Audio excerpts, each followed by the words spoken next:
Clap. Eu adoro fazer isso.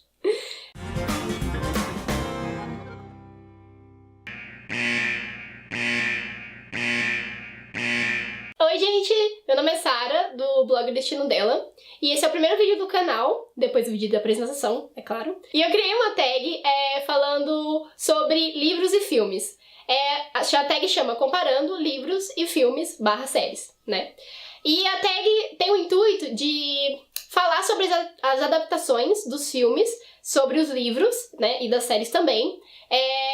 Porque é uma questão muito engraçada e é muito interessante como algumas adaptações, mesmo mudando muitas coisas, que tem umas que mudam pra caramba, funcionam, ficam boas. E tem algumas que não dão nada certo, cá entre nós, né? É claro que eu não sou especialista no assunto, eu vou falar, né, sobre a minha opinião. E, na verdade, eu vou falar mais da minha opinião no final, sobre como, se eu achei que realmente funcionou, não funcionou, se ficou bom, se não ficou bom.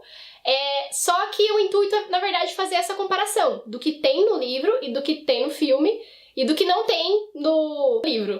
Porque o livro é a história original e o filme é a adaptação. Então tem que ver as coisas que eles adaptaram, mas que não tem na história original.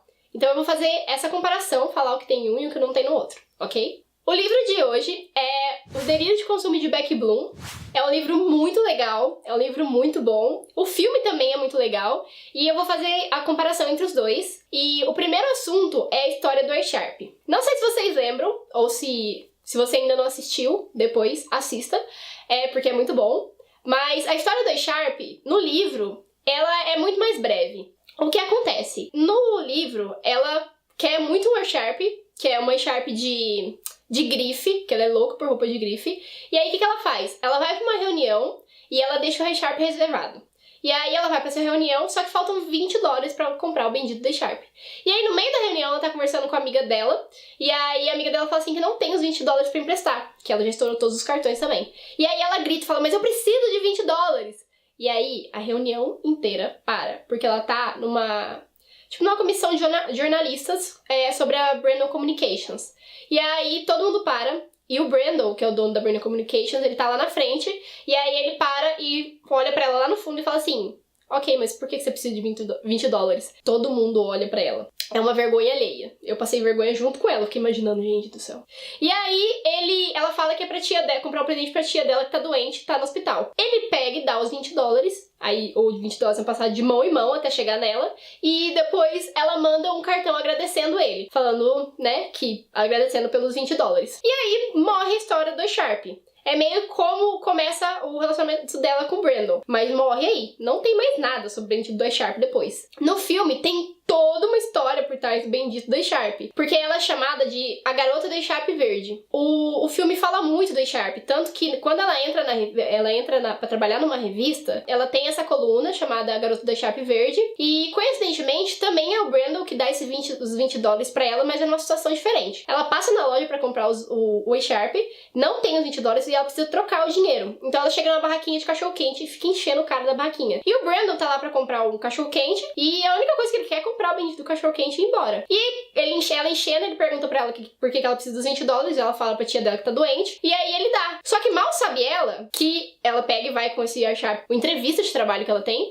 E aí mal sabe ela que o dono da empresa e o cara que vai entrevistar ela é o Luke Brandon, que deu os $20 pra ela lá no carrinho. E ela tá com a E-Sharp lá na entrevista. Ela é muito mentirosa, porque ela é muito mentirosa, mas chega a ser engraçado. Ela fala que é porque a tia dela morreu. E é isso aí. E aí depois tudo gira em torno desse bendito do E-Sharp. Tanto que no final do filme, o E-Sharp vai ser não é sorteado. Vai ter um leilão sobre o E-Sharp. Então assim, o filme gira em torno disso. Diferente do livro. Não tem nada a ver uma coisa com a outra. A segunda coisa é como que ela busca se recuperar desse vício dela de comprar. Por quê? Porque a Beck, ela é muito viciada em comprar. Ela é uma consumidora compulsiva. E ela tá cheia de dívidas, ela tá cheia de problemas por causa disso, mas ela vive no mundo da lua, tá? Você vai ter uma relação de amor e ódio com ela durante o livro, muito mais do que no filme. Como que ela procura se recuperar? Uma das coisas que acontece é ela jogar na loteria. Ela acha que vai resolver todos os problemas dela, que ela vai ter o dinheiro pra pagar as contas, mas não acontece. A outra coisa é que ela compra um livro chamado Como Esqueci o nome do livro agora, não vou me recordar. Mas eu sei que ela compra um livro falando sobre finanças, de como se resolver em muito pouco tempo. E aí ela começa a tentar aplicar essa questão de cortar gastos. É isso aí, é basicamente isso. Ela tenta cortar gastos. É uma das primeiras tentativas, não cola. Porque em 2 dias ela já desistiu. Porque ela gosta de almoçar em restaurante e não gosta de levar lanche pro trabalho. Então é um dos motivos. A outra coisa, ela pensou, já que eu não consigo guardar dinheiro e não consigo parar de gastar, o que eu vou fazer? Eu vou trabalhar pra ganhar mais dinheiro. Então ela arruma um segundo emprego. O que não dá certo também, porque no primeiro dia ela esconde uma calça de grife de uma moça que tá querendo comprar. Porque ela quer a calça pra ela, e aí ela é mandada embora. Porque as moças que são donas da loja já sabem, já estão bem espertas que mais de uma pessoa que trabalhou lá fez isso. Então, ela só passou vergonha. Nenhuma das coisas funcionou. Isso acontece no livro, tá? Agora, no filme, qual que é o assunto do filme? Ela vai pra um grupo de apoio. É um grupo de apoio pra consumistas compulsivos. É muito engraçado, realmente, parece um grupo de apoio pra gente, alcoólicos anônimos, é um negócio bem assim. Só que não adianta nada também, não funciona. Só que no livro isso não acontece, no livro não tem nada a ver uma coisa com a outra, porque em momento algum tem esse grupo de apoio no livro. Ela tenta se recuperar de várias formas, mas o grupo de apoio só tem no filme. Que funciona também, que fica uma coisa bem legal, bem engraçada, mas não rola no livro, entendeu? O romance com o Luke Brandon, que é a terceira coisa. O romance com o Luke Brandon começa no livro a partir do momento que ele chama ela pra...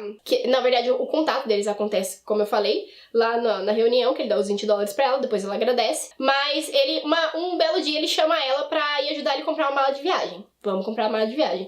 E aí eles fazem um rolê bem estranho de gente consumista, gente rica que compra, e aí eles dão nota pras bolsas, pra quantidade de bolsos, pra quantidade de zíper, e essas coisas. É bem estranho, mas né. E aí ela gosta muito, e ela percebe que ele não é como ela imaginou. Ela imaginou que ele fosse um cara super leigo em questão de moda, de grife, essas coisas. E aí ela acaba gostando dele, né? Aos poucos isso aí vai acontecendo no livro. Depois, ele chama ela pra almoçar, depois desse rolê. Só que aí ele pega e fala assim, então, eu comprei essa mala, eu vim escolher essa mala pra viajar com a minha namorada, que eu vou dar pra ela de presente. Ela fica puta da vida. Porque foi um rolê super assim, sabe? Uma coisa meio, né? Tô gostando de você, bacana. Só que aí depois ele fala que foi pra namorada dele. E aí ela acha uma sacanagem o que ele fez com ela. E ela acha que foi proposital, tipo, como se ele estivesse tirando sarro da cara dela. E aí ela vai embora. Levanta e vai embora. E o romance deles continua depois disso, no livro. Mas é onde se inicia, né, com os dois, que ela se apaixona e ele também começa a sentir alguma coisa por ela. No filme é diferente, porque ele vai ser o patrão dela. Então ela vai estar com ele o tempo inteiro. Viagem de trabalho, na empresa, que ela, na editora, que ela tem a coluna, ele inclusive, que dá a coluna pra ela, porque ele acha que ela sabe se comunicar super bem sobre finanças para pessoas leigas. Então, é aí que o romance deles se iniciam. Sobre a empresa. No livro, o Luke Brandon já é um cara super bem sucedido, de QI alto, é investidor, e é isso aí, ele já é assim. Inclusive, ela já conhece ele por nome, por ele ser o grande dono da Brandon Communications, né? E só que no filme, ele só abre a empresa dele no final. Então, assim, ele trabalha pra alguém, ele trabalha como chefe, mas a empresa não é dele. E aí ele abre a Brandon Communications só no final do filme. Então, assim, tem essas divergências entre o livro e o filme falando sobre a Brandon Communications, a empresa do cara. Uma das coisas que também não acontece no livro é que ela não trabalha pra ele. No livro, ela não trabalha pra ele em momento nenhum. Não acontece isso.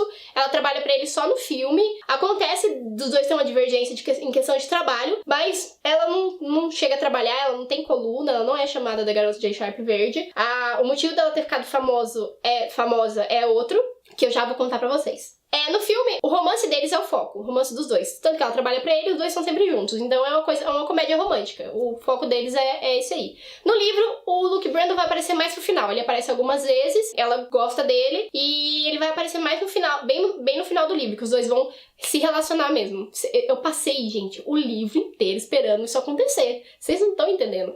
Vai acontecer assim no último capítulo. E foi bombástico. Mas acontece só no último capítulo. Achei maldade da escritora até, tá bom? A A quarta comparação. Não existe o bazar. Porque quando ela tá naquele grupo de apoio, no final, o que ela resolve fazer? Vender toda aquela quantidade de roupa absurda que não serve pra nada que ela tem, que ela é consumista e ela não usa nada. Ela só tem. E aí, ela pede a ajuda do pessoal, que a vida dela tá uma droga, tá tudo indo de mal a pior. E aí ela vai lá e fala pro pessoal ajudar ela. O que ela faz? Ela faz um bazar pra poder quitar as dívidas dela e vende todas as roupas. O bazar também só acontece no filme, tá? Em momento nenhum isso aí acontece no livro. O jeito dela melhorar a vida dela financeira vai ser outro. E é aí que entra a história, a quinta coisa. Como a ficha dela cai.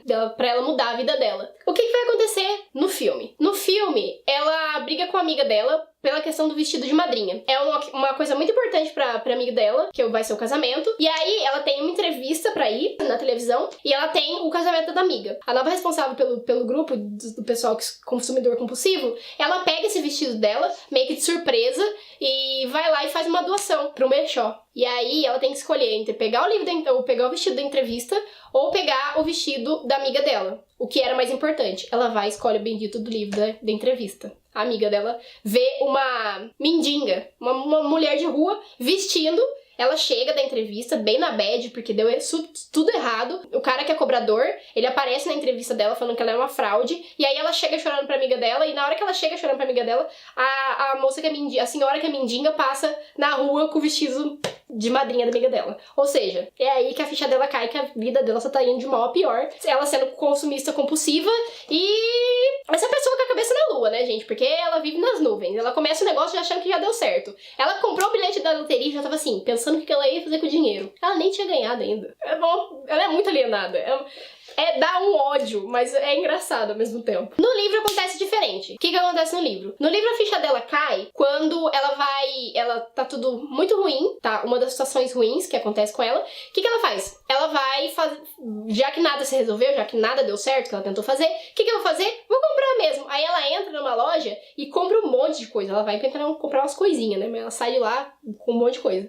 Sai de lá, não, né? Ela tenta sair de lá. A hora que ela chega no caixa, o cartão dela não passa. E aí a moça do caixa olha pra ela com uma cara de desdém, do tipo, não tem como pagar? Sai da fila que tem gente esperando. E aí ela se sente um lixo real. O que ela faz? Ela vai pra casa dos pais dela. Isso tem em comum no livro e no filme, que a hora que a vida dela tá uma droga, que tá dando tudo errado, ela vai pra casa dos pais. Nos dois, tanto no livro quanto no filme. Por motivos iguais, mas de formas diferentes. E aí, no livro, ela vai pra casa dos pais, ela chega lá e fica o dia lá, uns 2 dias. E no terceiro dia, se eu não me engano, ela conversa com os vizinhos. E nessa situação dos vizinhos, os vizinhos tinham perguntado pra ela, como ela é jornalista? Jornalista financeira, né? Ela trabalha na parte de finanças, mas ela não entende nada sobre finanças, é tipo bem fraude mesmo. E os pais dela acham que ela é tipo, nossa, a guru de finanças. Só que não, né? Porque se ela fosse, ela não tava na merda que ela tava. E aí, os vizinhos dela pedem uma opinião dela, tipo, você acha que a gente deve mudar o plano? A gente recebeu uma carta do banco, você acha que a gente deve mudar o investimento de fundos? Ela, não, realmente, vocês devem. Só que não sabia nem o que ela tava falando. E aí, eles mudam o investimento. E o que acontece? O banco tava dando um prêmio de quem já tava com o mesmo fundo de investimento há 10 anos. E aí ela fica se sentindo muito mal. Ela fala, cara, olha o que eu fiz. Meus vizinhos perderam, tipo, um bônus de 10 mil dólares. 10 mil não. 40 mil dólares, 20 mil dólares. Eu não tenho certeza ainda do valor. Mas é um valor alto. Eles perdem esse bônus simplesmente porque ela cagou pra eles. Ela não ligou pra pergunta e se respondeu sim, acenou e sorriu e acenou. E aí, ela pega e pela primeira vez ela resolve fazer alguma coisa útil, porque ela tava se sentindo muito mal, Ela se sentiu uma pessoa fútil, ela começou a se sentir uma pessoa fútil. E aí ela parou e pensou, falou assim, cara, isso aí foi uma sacada do banco. Porque eles mandaram uma carta pra ela pouco tempo antes de dar um prêmio. E aí, ela escreve uma matéria sobre isso. E é quando ela fica famosa. Porque ela manda essa matéria pra um cara que faz freelance, ele publica essa matéria. E aí, a partir desse momento, ela fica famosa. E ela vai na TV. E só que ela não sabia que essa empresa, esse banco, era um terceirizado do Luke Brandon. Na verdade, o Luke Brandon é tipo eu não sei explicar direito. Ele, tipo, trabalha com a imagem dos bancos. Ele trabalha com a imagem dos bancos. Então, assim, ele não sabe tudo que eles fazem. Ele só trabalha, né, com a imagem deles. E aí, ele pegou e ficou muito bravo com ela. Porque ele achou que fosse uma questão pessoal, por causa da última briga deles. Mas ela nem sabia que o banco, que ele trabalhava pro banco. Na verdade, é o contrário. É ele que trabalha pros bancos. E aí ela nem sabia disso. E aí gerou uma treta, ele foi também lá no programa, os dois conversaram lá, e no fim das contas ele deu razão pra ela, o que foi impressionante, muito impressionante. Foi, assim, ao vivo, e aí ele deu razão pra ela, e a partir desse momento ela ganha uma apresentação só dela lá no programa, falando sobre finanças para leigos. E aí, a partir desse momento, ela percebeu que ela era inteligente, e que ela realmente entendia de finanças, só que ela não gostava daquela forma técnica de finanças na parte que ela trabalhava. E aí ela fica famosa, e aí ela começa a receber muito dinheiro, e é aí onde as coisas melhoram. Quando a ficha dela cai e ela para de ser sonsa e para de viver nessa vida iludida e fútil dela. É isso aí. Fiquei com ódio dela várias vezes? Fiquei. Mas eu gostava dela, eu tinha esperança, porque às vezes ela queria e não ia, sabe? Um negócio assim. Até que foi. E aí, é assim que os dois finalmente ficam juntos. Depois desse programa, ele chama ela pra sair e os dois finalmente ficam. Esperei por isso o livro inteiro. E é muito maravilhoso. E é isso aí. Agora eu vou falar as minhas considerações finais, a minha opinião. Funcionou? Funcionou. O filme funcionou, o livro funcionou, o livro é maravilhoso, o filme, apesar de ter mudado muita coisa, praticamente tudo, funcionou super, ficou muito legal, é muito engraçado, a essência da Beck não se perde ali, nessa transição, dessa mudança da história no roteiro, e eu acho que ficou bem bacana, sabe? Por mais que as duas coisas fossem muito diferentes. Na verdade, não tem muito o que falar sobre as considerações finais. A minha opinião foi essa, eu achei que super funcionou. Se não tivesse funcionado, eu tinha mais coisas pra falar, né, sobre, tipo, o porquê não funcionou. Mas eu acho que funcionou porque por mais que eles tenham mudado, eles souberam usar as referências do livro. Talvez tenha sido isso. Acho que por isso ficou muito bom. Bom, por hoje é só. Já falei bastante, falei muito, só quero ver vocês assistirem esse vídeo até o final. Vai ser um vencedor quem chegou aqui. Eu gostei muito desse livro, eu espero que vocês possam ler, quem gosta de ler. E quem não gosta de ler, assiste o filme. O filme é muito bacana. Por hoje é só isso. Curte esse vídeo, se inscreve no canal se você ainda não é inscrito. Ativa o sininho de notificações para vocês poderem receber as notificações dos próximos vídeos, que ainda vai sair mais vídeos dessa tag. Tô pensando em fazer um vídeo toda semana sobre isso, comparar os livros e os filmes, porque eu acho que é um assunto bem legal. Então, por